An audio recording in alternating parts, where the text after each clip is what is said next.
My husband's mistress turned out to be my long-lost sister, and everyone says I should forgive them because family comes first. Am I crazy? Life has a sick sense of humor. Like, the kind where it waits until you're finally comfortable, like, really comfortable, and then yanks the rug out from under you so hard that you land flat on your back, staring at the ceiling wondering what the hell just happened. That's exactly how I felt when I found out my husband was sleeping with someone who wasn't just some random woman. Oh no, she had to be my long-lost sister. Yeah. My sister. The one who disappeared without a trace 10 years ago and left our family in shambles. You'd think finding her again would have been a happy ending, right? A tearful reunion, maybe a lifetime movie deal? Nope. Instead, I got betrayal wrapped up in a shiny bow of dysfunction. Because apparently, fate decided it wasn't enough for my marriage to implode, it needed to drag my entire family into the wreckage too. I still remember the moment I figured it out. It wasn't some dramatic confrontation or an accidental discovery like they show in movies. No, it was way more mundane than that.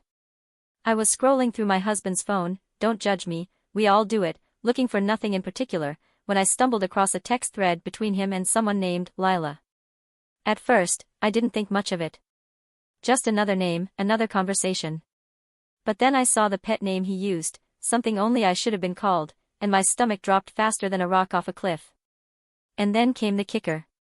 As I scrolled further, trying to piece together what I was seeing, there it was, a picture. Not just any picture, but one of her, the girl who looked eerily familiar, the same girl whose face I hadn't seen since high school graduation day. Lila. My sister. Except now she wasn't just my sister anymore. She was also the person my husband had been sneaking around with behind my back. At first, I couldn't process it. Like, literally couldn't wrap my brain around the fact that two people I loved most in this world had teamed up to stab me in the heart. Was this some twisted joke?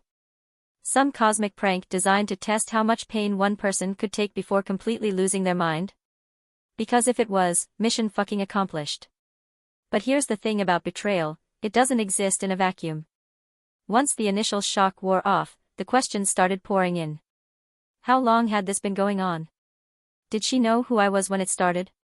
And why, oh why, did everyone around me keep insisting I forgive them because family comes first? Seriously, people actually said that to me. As if forgiving them would magically erase the fact that my husband cheated and my sister helped him do it. Like forgiveness is some magical cure-all pill that fixes everything. Forgiveness sounds great in theory, sure. It's noble, selfless, the kind of thing good people are supposed to do. But let me tell you something, forgiveness doesn't glue broken pieces back together. Trust isn't something you can slap a band-aid on and call it fixed. Every time someone told me to forgive, it felt like they were telling me to pretend none of it mattered, that my feelings were secondary to keeping the peace. And honestly? Screw that noise. Because here's the truth, betrayal changes you. It rewires your brain, makes you question every single relationship you've ever had. Can I trust my husband? Can I trust my sister? Hell, can I even trust myself to see the warning signs next time? Spoiler alert, probably not. Because when life hands you a twist you didn't ask for, it leaves scars deeper than anyone else can see. So yeah, maybe forgiveness is the right thing to do. Maybe it's what keeps families intact and relationships alive. But sometimes, doing the right thing means walking away, even if it breaks your heart in the process. Okay, let me take you back to the moment it all started, the phone call that felt like a gift from the universe at first but turned out to be more of a Trojan horse. It was one of those random Tuesday evenings, nothing special about it.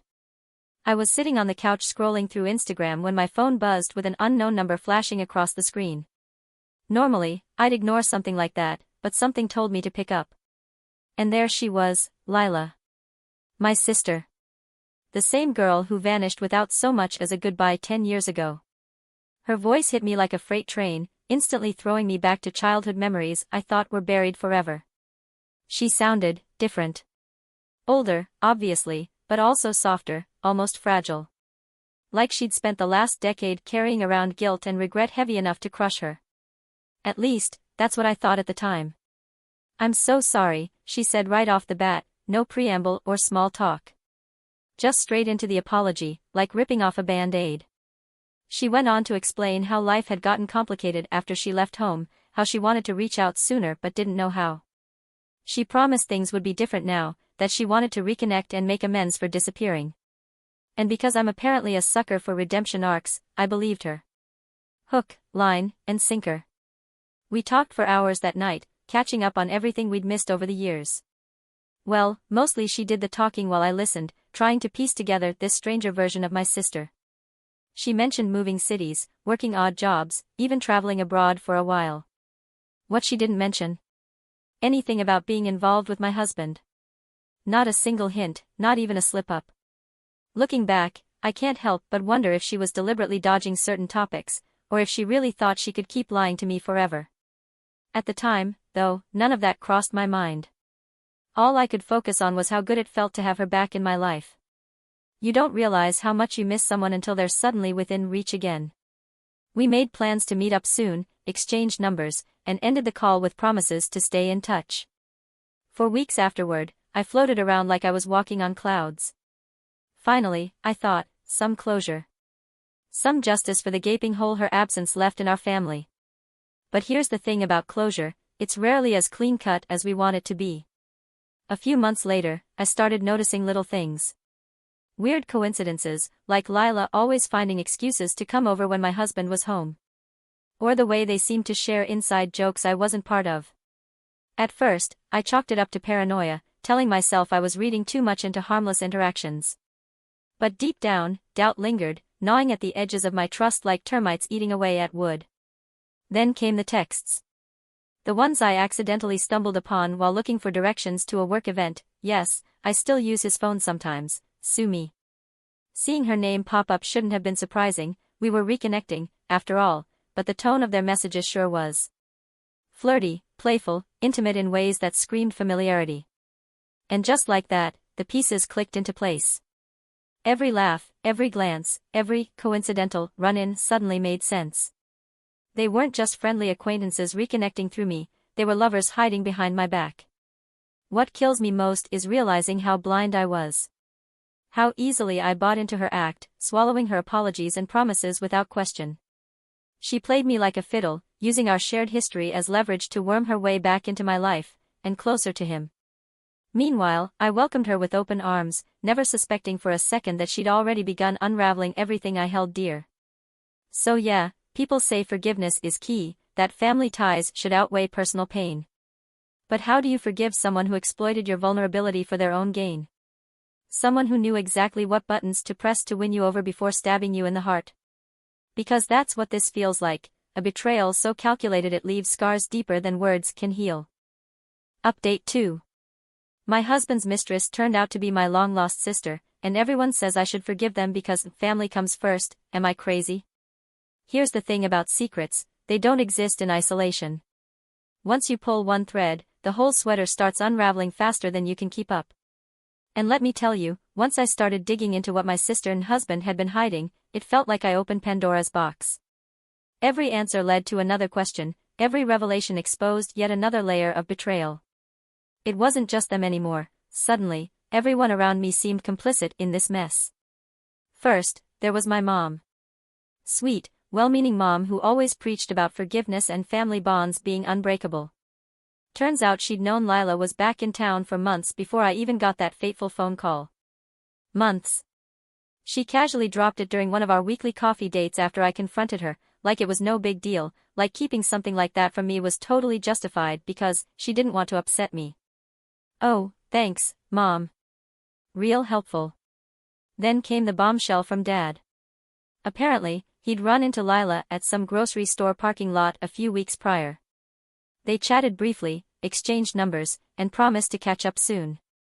But instead of telling me, or anyone else in the family, he kept quiet. His excuse? He thought she needed space. Space. Like sneaking around with my husband behind my back is somehow equivalent to needing personal time to process life decisions. Even my best friend Claire got dragged into this circus. Remember those late-night vent sessions where I poured my heart out about feeling distant from my husband lately? Yeah, turns out she'd noticed too, but chose not to say anything because she didn't want to jump to conclusions. Translation, she saw red flags waving so hard they could have knocked her over, but decided silence was better than risking conflict.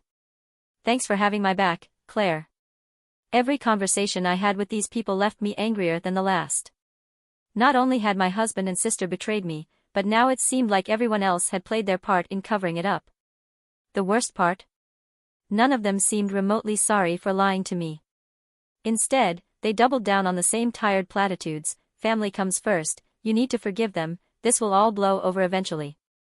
As if repeating those phrases would magically erase the pain or justify their actions. But here's the kicker, none of them actually admitted they were wrong. Not once. Not my parents, not Claire, certainly not my husband or sister. Everyone acted like their choices were somehow noble, like they were protecting me by withholding information. Protecting me from what, exactly? Reality? Truth? Pain? Newsflash, newsflash, avoiding reality doesn't make it disappear, it just delays the inevitable explosion. And when that explosion finally happens, trust me, it's ugly. How do you forgive people who won't acknowledge they hurt you? Who refuse to take responsibility for their role in your suffering? Forgiveness isn't supposed to be transactional, sure, but how can you move forward when the other person refuses to meet you halfway? When they insist everything's fine while standing knee-deep in the wreckage they helped create? Because that's what this feels like, a disaster zone. My marriage, my relationship with my sister, my trust in my own family, it's all been reduced to rubble. And instead of helping clean up the mess, everyone keeps insisting I rebuild without addressing the structural damage beneath. Spoiler alert, that's not how foundations work. You can slap fresh paint on crumbling walls, but sooner or later, the cracks will show again. If you've ever wondered whether confrontation is worth it, let me save you the suspense: sometimes, it absolutely is. Other times, though, it leaves you raw and exposed, questioning why you bothered in the first place. This was one of those times. It happened on a Sunday afternoon, the kind of day where the sun shines brightly enough to mock your misery. I called both of them over under the guise of hashing things out calmly. No drama, no yelling, just an honest conversation about what happened and how we could move forward. Ha! Famous last words. When they walked in, side by side like co-conspirators caught red-handed, my stomach churned violently. Here they were, the two people I trusted most in the world, sitting across from me looking guilty as hell. My husband fidgeted nervously with his watch, while Lila stared at her hands like they held all the answers. Neither of them spoke first, leaving the room heavy with tension thick enough to cut with a knife. I broke the silence with a simple question: why? Just one word, but it carried the weight of everything I'd lost. Their initial responses were predictable: stammered apologies, half-hearted explanations, promises to make things right. But the more they talked, the clearer it became that neither of them truly understood the depth of their betrayal. To them, this was a mistake, a lapse in judgment. To me, it was a fundamental breach of trust that couldn't be undone with empty words. Lila tried to frame it as some twisted form of fate. "We didn't plan this," she said, her voice trembling. "It just happened. Happened. Like cheating is some random accident you stumble into, like tripping over a rock on the sidewalk." Meanwhile, my husband chimed in with his own version of events, claiming he never intended to hurt me, that he loved me still. Loved me. While banging my sister on the side. Their excuses tangled together like weeds choking out sunlight, each attempt at justification making the situation worse. Every word stung, but it was the silences between them that cut deepest. Those moments where they exchanged glances, silently communicating things I couldn't decipher. Were they regretful? Resigned? Planning their next move? I'll never know, but the uncertainty gnawed at me like acid eating through metal. By the end of it, I was drained, emotionally, mentally, physically. Sitting there listening to their rehearsed speeches felt like watching a car crash in slow motion. You know it's going to end badly, but you're powerless to stop it. Except in this case, I wasn't a passive observer, I was the victim, the collateral damage of their selfishness. And maybe that's the hardest part, realizing you weren't collateral. You were the target all along. Update 3. My husband's mistress turned out to be my long-lost sister, and everyone says I should forgive them because family comes first. Am I crazy? Let me tell you something about the phrase, family first. It sounds nice, doesn't it? Warm and fuzzy, like a Hallmark card come to life. But here's the dirty little secret nobody talks about: sometimes, putting family first means sacrificing yourself on the altar of obligation. And guess what? That's not noble, it's toxic. After the confrontation with my husband and sister, I found myself drowning in advice from people who didn't have to live through the fallout. Everyone had an opinion, naturally. My mom kept saying things like, "You're stronger than this," while my dad chimed in with his usual spiel about how blood is thicker than water. Even strangers online weighed in when I vented anonymously on Reddit, urging me to forgive because family always deserves a second chance. Second chance? Hell, at this point, I wasn't even sure they deserved a first one. But here's the kicker, forgiveness isn't some magical reset button. You don't wave a wand, or say the right words, and suddenly everything goes back to normal. Trust doesn't work that way. Once it's broken, it leaves scars deeper than anyone can see. So why does society shove forgiveness down our throats like it's a moral obligation? Why does choosing yourself over others make you the bad guy? At first, I tried playing along. I really did. I told myself maybe they were right, maybe I needed to rise above the anger and pain and extend olive branches all around. Maybe if I forgave them, we could rebuild what was lost. Except every time I entertained that thought, it felt like I was betraying myself. Like I was letting guilt dictate my decisions instead of listening to the voice inside screaming, "No, this isn't okay." And honestly, choosing myself felt terrifying. For so long, I'd been conditioned to believe that selflessness was the ultimate virtue. That putting others before myself, even when it hurt, was proof of love and strength. But somewhere along the line, I realized something important: being strong doesn't mean staying in situations that destroy you.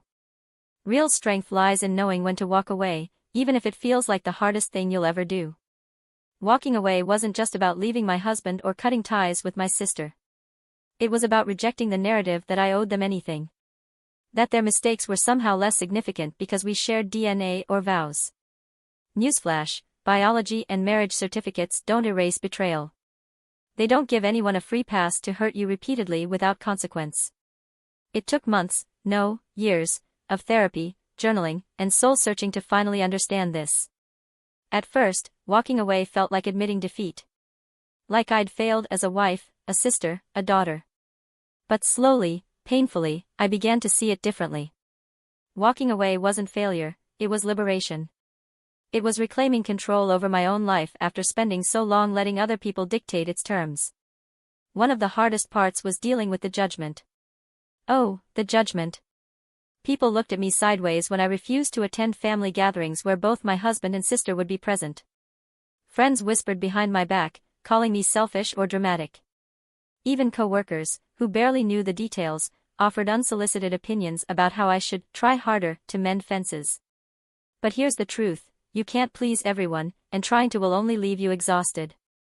Eventually, I stopped caring what anyone else thought. Their approval wasn't worth the price of my sanity. Choosing myself also meant redefining what family meant to me. Growing up, I'd always equated family with unconditional love and support. Turns out, that's not always true. Sometimes, family is messy and complicated and downright destructive. And sometimes, real family isn't about bloodlines or legal contracts, it's about who shows up for you when it matters most. Who respects your boundaries, values your happiness, and supports your growth. By walking away from the people who betrayed me, I made space for relationships that actually mattered. For friends who became family by choice rather than circumstance. Looking back now, I realize walking away was the bravest thing I've ever done. Not because it was easy, it wasn't, but because it forced me to confront my deepest fears. Fear of loneliness, fear of rejection, fear of being labeled the villain in someone else's story. But here's the thing, life is too short to spend it pleasing people who don't value you. Too precious to waste on relationships that drain you instead of lifting you up. Walking away taught me that sometimes, the strongest thing you can do is choose yourself, even if it means losing everyone else in the process. Forgiveness doesn't fix everything. If you're waiting for some grand epiphany where I hug my husband and sister, declare all is forgiven, and ride off into the sunset together, you're going to be disappointed. That's not how this story ends. Instead, I chose freedom, freedom from their chaos, their expectations, and their inability to take responsibility. This final chapter reveals how I reclaimed my power, one painful step at a time. Rebuilding my life without them wasn't linear. It wasn't some neatly packaged journey with clear milestones and happy endings. No, it was messy and raw and exhausting. There were days when I woke up feeling like I'd made the biggest mistake of my life. Days when the loneliness hit so hard it physically ached. Nights spent staring at the ceiling, wondering if I'd ever feel whole again. But there were also moments of clarity, tiny victories that reminded me why I'd walked away in the first place. The first step was learning how to sit with the pain instead of running from it. For years, I'd numbed myself with distractions, work, social media, meaningless conversations, anything to avoid facing the truth. But once I cut those distractions out, I had no choice but to confront the emotions I'd buried deep inside. Anger, sadness, grief, they all came rushing to the surface like floodwaters breaking through a dam. Therapy helped, a lot. Having someone impartial to listen without judgment gave me permission to unpack everything I'd been carrying for so long. Another crucial part of rebuilding was setting boundaries. Hard ones. Early on, I made the mistake of letting certain people back into my life too quickly, hoping things could go back to normal. Spoiler alert, they couldn't. Every interaction left me feeling drained and resentful, like I was reliving the same cycle of betrayal over and over again. So I drew a line in the sand and stuck to it. No more late-night calls from my mom begging me to give your sister another chance. No more texts from my husband asking if we could talk things through. Boundaries aren't cruel, they're necessary. And enforcing them taught me how to prioritize my well-being above everyone else's demands. Rediscovering who I was outside of those relationships was another challenge entirely.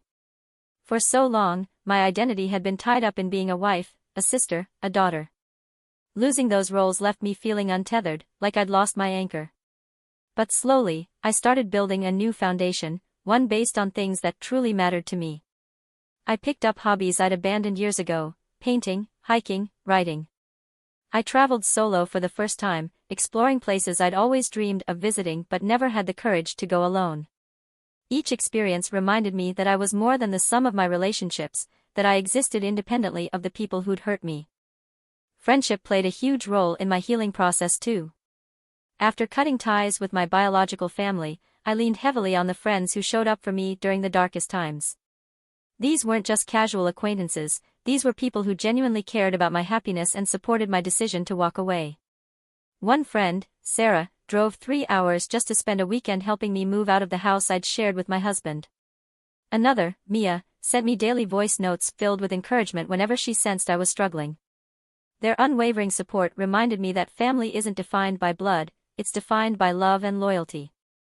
Of course, there were setbacks along the way.